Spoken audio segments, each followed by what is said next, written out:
यहाँ पर अगर हम लोगों की मेंटालिटी या सोसाइटी नॉर्म्स की अगर बात करें तो कई बार लोग ये सोचते हैं कि वेपिंग एंड हुक्का आर सेफ़र दैन स्मोकिंग। तो ये एक टैग बन गया है आजकल यंगस्टर्स में कि वेप करने से, हुक्का करने से हमें उतना कुछ इफ़ेक्ट्स नहीं पड़ेगा जितना सिगरेट्स में चाहिए। And also there are people जो ये सोचते हैं, जो हम स्मोक नहीं करते हैं, नॉन स्मोकर्स की अगर हम बात करें कि भाई हम तो स्मोक नहीं करते, हम वेप नहीं करते, हमें हुक्का का एक्सपोजर नहीं है, तो हमें कोई लंग डिजीज़ या लंग प्रॉब्लम्स या लंग इश्यूज़ नहीं होगा। तो इस बारे में आप कुछ बताइए। ठीक है, ये एक्चुअली बहुत ही कॉमन मिसकॉन्सेप्शन है। ये एक्चुअली आया इसीलिए क्योंकि ये जो वेप के कंपनीज़ है या जो हुक्का स्मोकिंग के जो ट्रेंड को जो चलाते हैं, दे हैव एडवर्टाइज्ड, उन्होंने ऐसे अपने आप को एडवर्टाइज़ किया है कि हम स्मोकिंग को एक ऑल्टरनेटिव और सेफ़र तरीके से हम इनको प्रमोट करना चाहते हैं।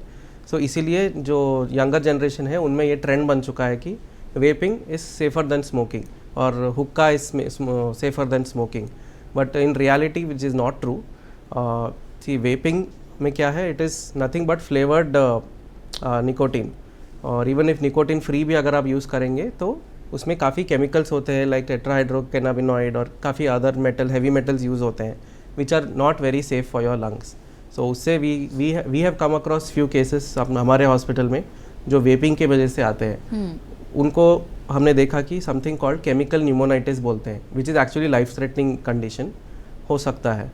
तो ये हो गया वेप का। एंड कमिंग टू हुक्का, हुक्का एक्सपोजर से क्या होता है कि आप बैठे होंगे, एक हुक्का सेशन जनरली 1 घंटे आसपास चलता है, तो उसमें द अमाउंट ऑफ स्मोक जो आप इनहेल करते हो, 1 session of hookah is equal to 100 cigarette smoked. तो फिर आप अंदाज़ा लगा लीजिए कि कितना उसमें आपको एक्सपोजर हो रहा है। Even if you are using a nicotine free या टोबैको फ्री, स्मोक के वजह से भी डैमेज हो सकता है। सो ये एक मार्केटिंग गिमिक था जो यूज़ करके लोगों को वो गुमराह किया जा रहा है, but that is not true.